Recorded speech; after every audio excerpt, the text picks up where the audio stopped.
Okay, so for example, let me teach the cause and effect mentality for you. If you want to have something on your SD card or it's recorded, it's been evolution has created this new phone, and you want the system of evolution, and you want to transfer Luna. You want to transfer data. You transfer it onto another place, a cloud, as they say.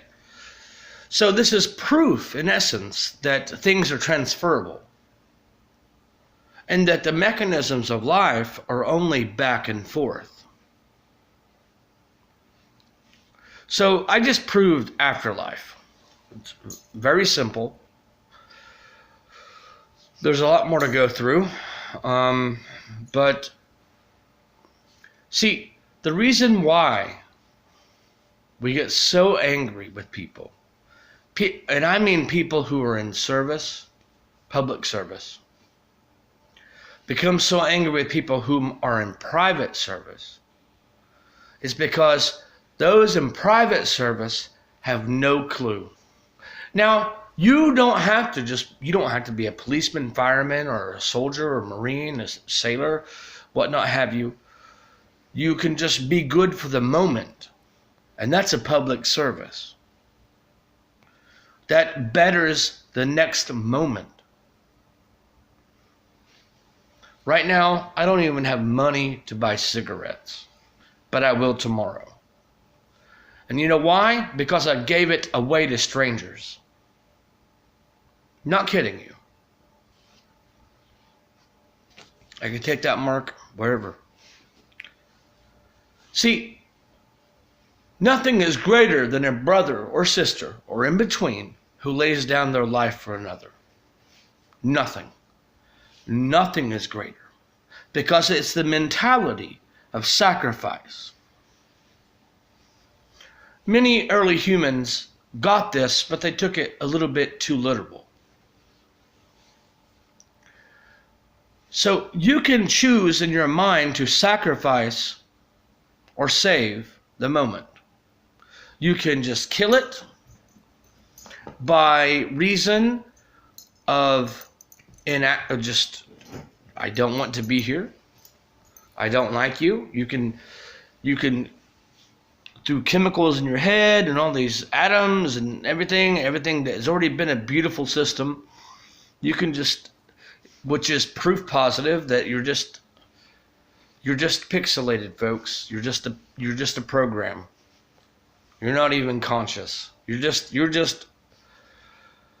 an automated machine. You're an answering machine at this point. Always have been, in concept. You can say, I don't like it, due to the way I feel right now, due to my serotonin or norepinephrine, not norepinephrine, dopamine. It's all chemicals. And it's all relating to hippocampal, just memory of your past experiences that built your emotions all the way up to now.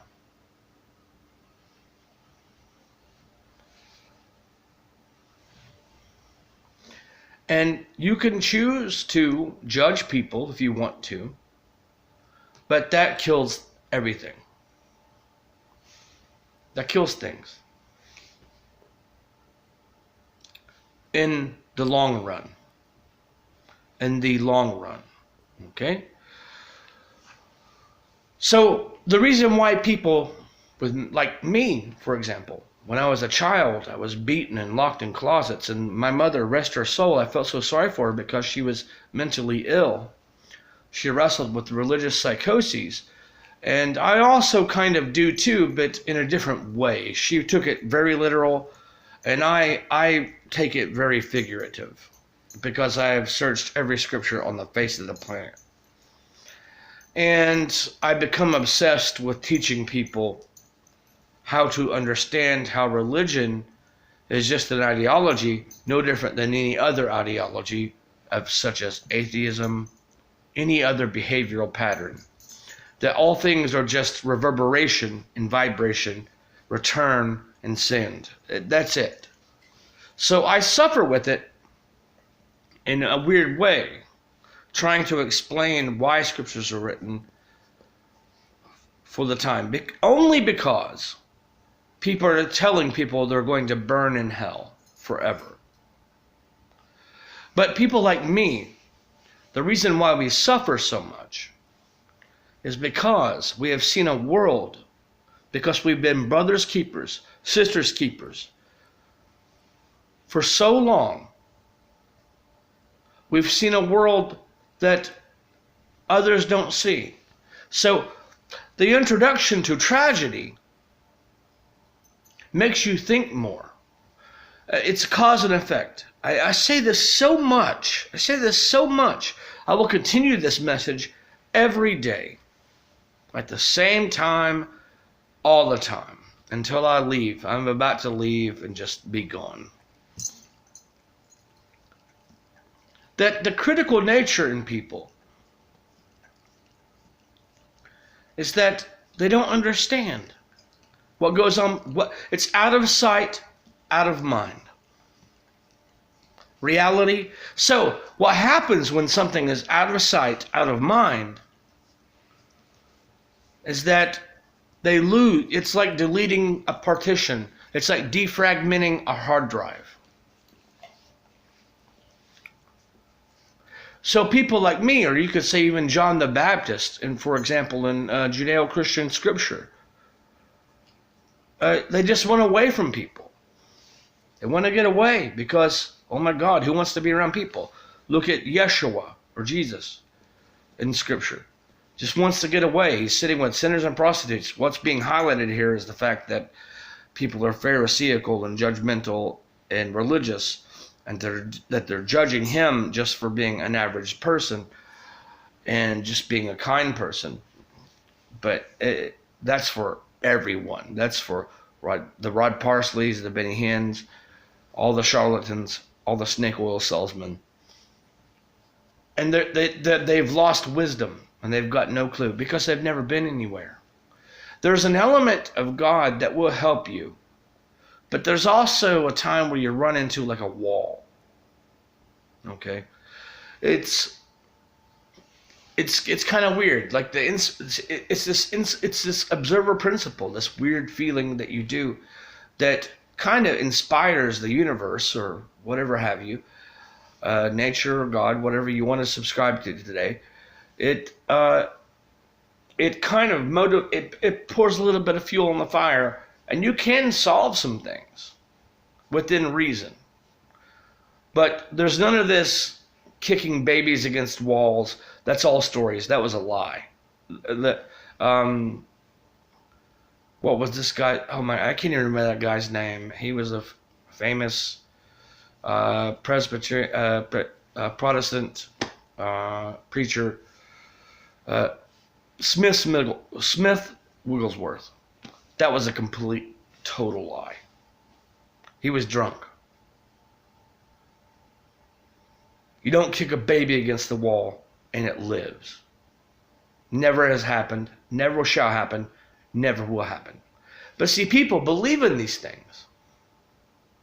There are elements you can see. It's like a thief in the night. You can see part of it, but you can't see all of it when you get to this level of understanding. And you become the least of these, and no one believes in you. Despite what you've done for the world, despite the fact that you do good things, you're kind, and they fail to understand that the attention to detail, which is the devil is in the detail, which means that this addiction to fixing everything all the time is not a good behavior to do.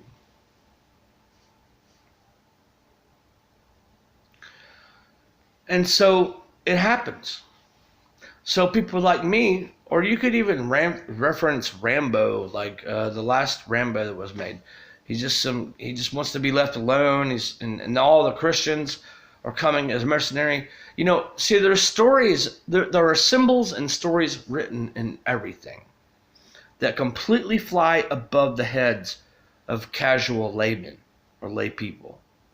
Okay, and it's the fact that people are so critical that today there's LGBTIQ, tomorrow there will be LMNOP.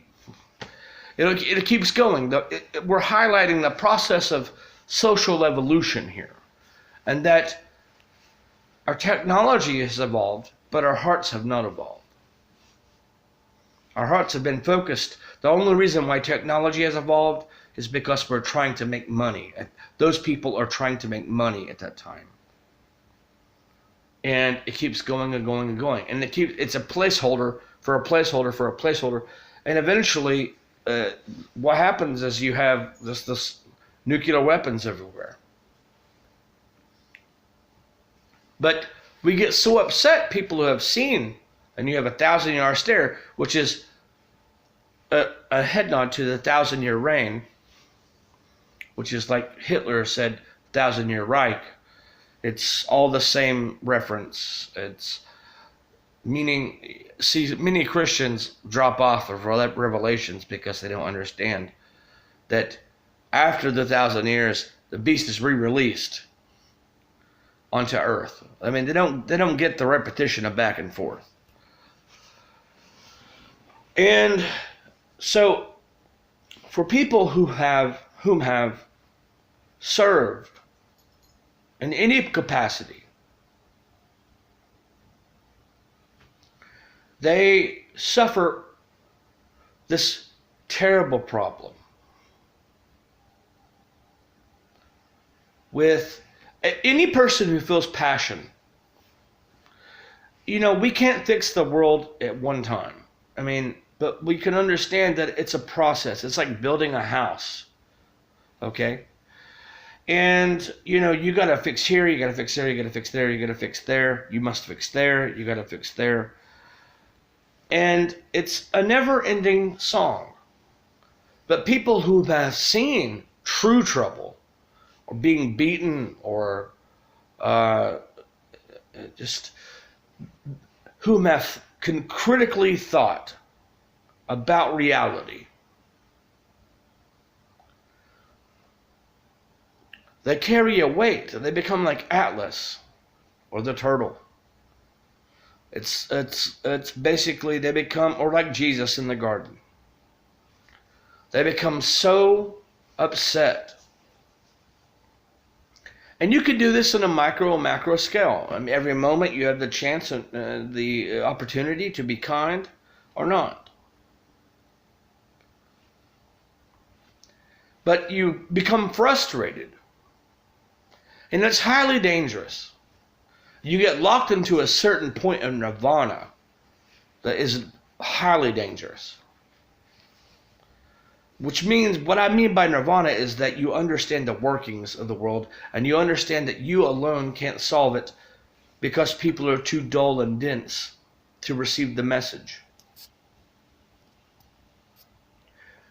And that's what happens. People always want more. They always believe in conspiracy. They want to place their hopes up here and their burdens down there. That's why one is murdered and one is sent away. That's the whole story. It's a philosophical concept of yin and yang, back and forth. If you want to reference the snake eating itself, it's all the same story. It's all a cycle of, if you just look at your computer and you click it and it's recycling, if you want to get rid of something, you recycle it. So that's why they have, Ragnarok or Armageddon or anything like this. These are only spiritual concepts of poets talking about the inevitable sad truth of the future of humanity. Okay? So that's what it is. That's all it is. That's all it ever has been. But when you judge, at the moment you break the moment.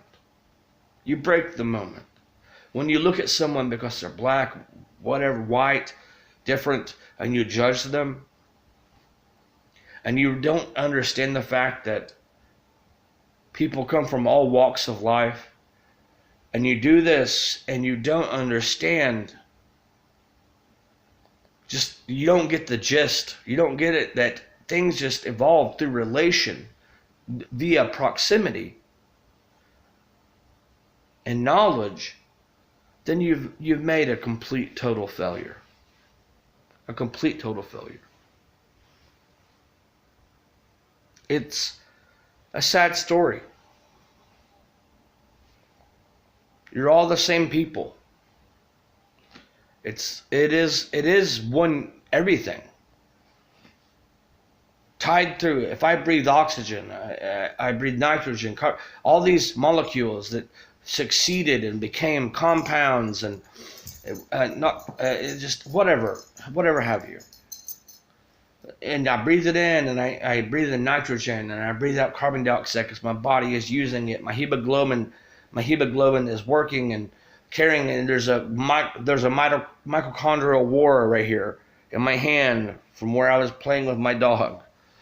And there's a war going on a micro scale with the macrophage, my white cells. You see, everything always protects itself. It always goes to war. You always are pre-defensive. You have defense mechanisms. And you plan and expect to be offended. This is not a good way to operate life. It destroys things. This behavior destroys things. It's due to lack of, partially, from a lack of just human experience and education. Real education. Like life experience. But to gather life experience, you got to see something dark. Or you just got to be very bright. And that's why they say bright. That's why they talk about even a halo around your head. But you're smart. That's why they have the light bulb above your head. See, I can use anything to talk about this stuff. It doesn't matter where you live. The same place you go, the same problem with humanity, it's going to be there. Because people are all the same. They're greedy. It doesn't matter what government you go to. It's going to rise. It's going to fall. That's why it says in Scripture, I set kings up and I set them down. It's the same thing. It's due to the same philosophy.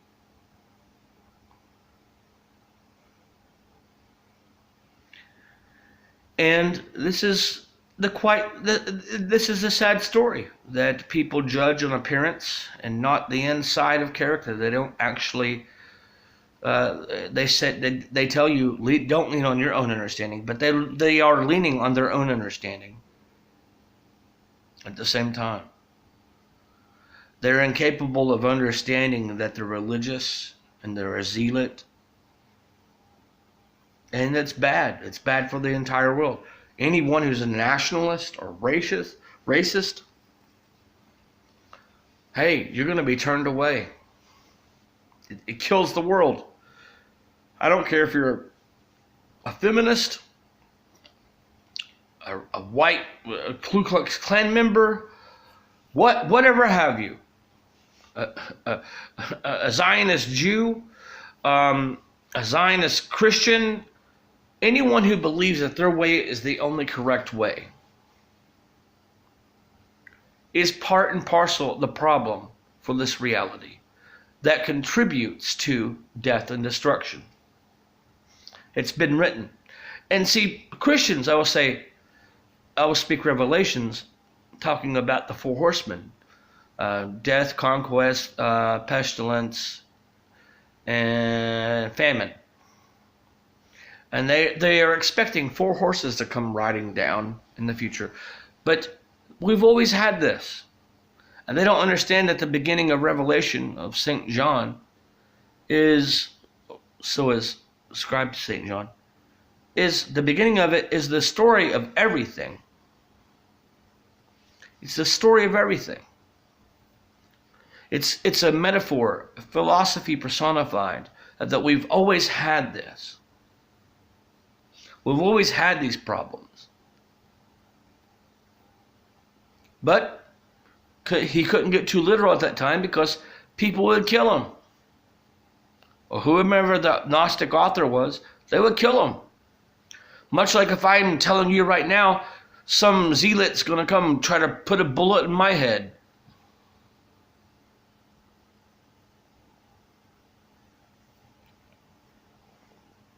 Are you catching my drift?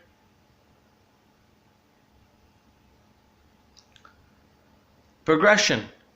Government is progression. It just progresses. Don't blame the past. Hope for the future. It's very simple.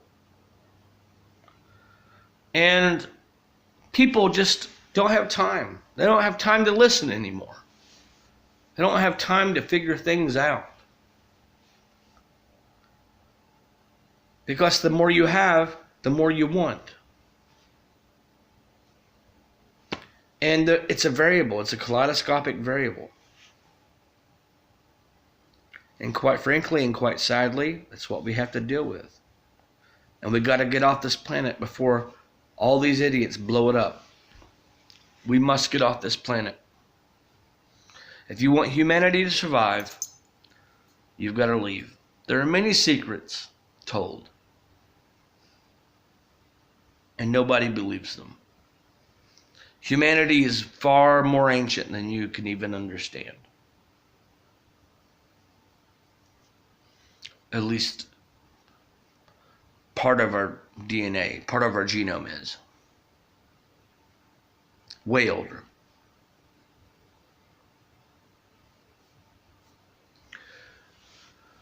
So it needs to be understood. These are the wings. Don't blame somebody. Don't blame America because you used to have slavery. Look at the fact that there's more slavery than there has ever been in the entire course of human history right now, currently. But you are so blinded, you're wearing blinders. You got this bit of your self-satisfaction in your mouth like a horse. A small piece of metal rules a mighty animal. It's a carrot on a stick, and you're just looking at it. How can you solve things like this? How is it possible? How are you intellectual? I don't see it. It completely skips over me. You're being bought and sold into identity politics. Everyone is. Everyone that I know is bought and sold into identity politics through just their need, their incessant need to represent what they need. It's this tribalism.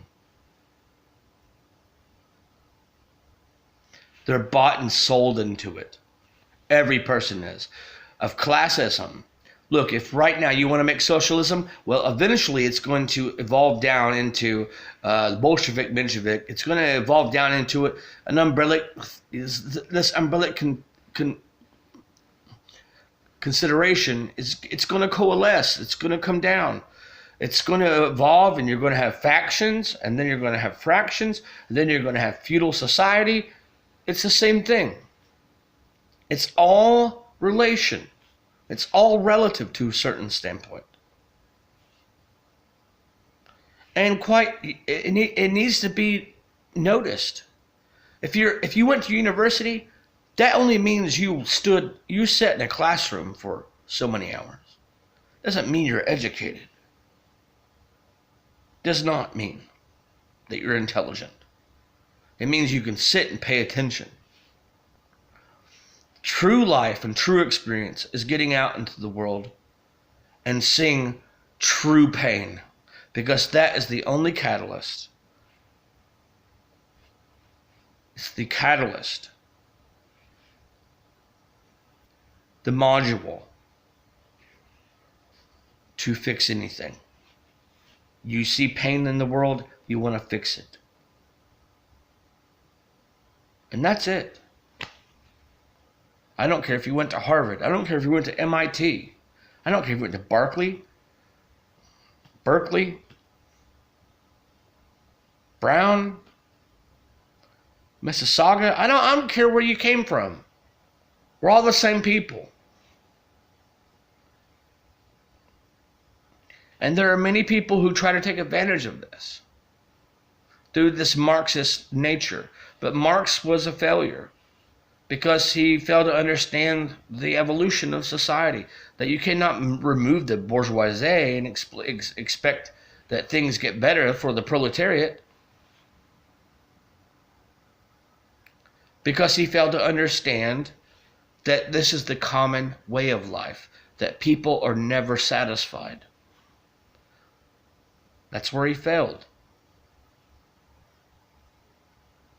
And now people, due to the relation need of to association through identity, they want to uphold these socialistic principles.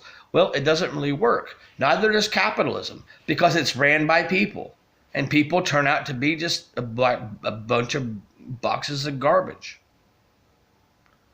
Because no matter where you're at, no matter what, I've lived in socialist countries, I've lived in this America, I've lived many places. Russia, here, it's all a system of evolution. Everything is. It's Darwinistic. Everything from your scriptures on up. Everything is. One meets the other. And people are so terrified all the time. Look, if you removed the Second Amendment, or what have you, the right to bear arms, some kid in Nebraska is going to build it in his backyard. He's going to figure it out all over again. See, it's inevitable. And you're being bought and sold into this idea that you can change this. But it's not. It's the people who have ill hearts who are hurting people, and their minds and their moment thoughts lead to action. All the peaceful gun owners, there are many of them in the world. Tons of them. But it's only the bad ones who use it incorrectly. And prohibition does not work. Never has worked. It can't work in concept. The inertia to make someone do something, tell them not to do it. It's just human nature.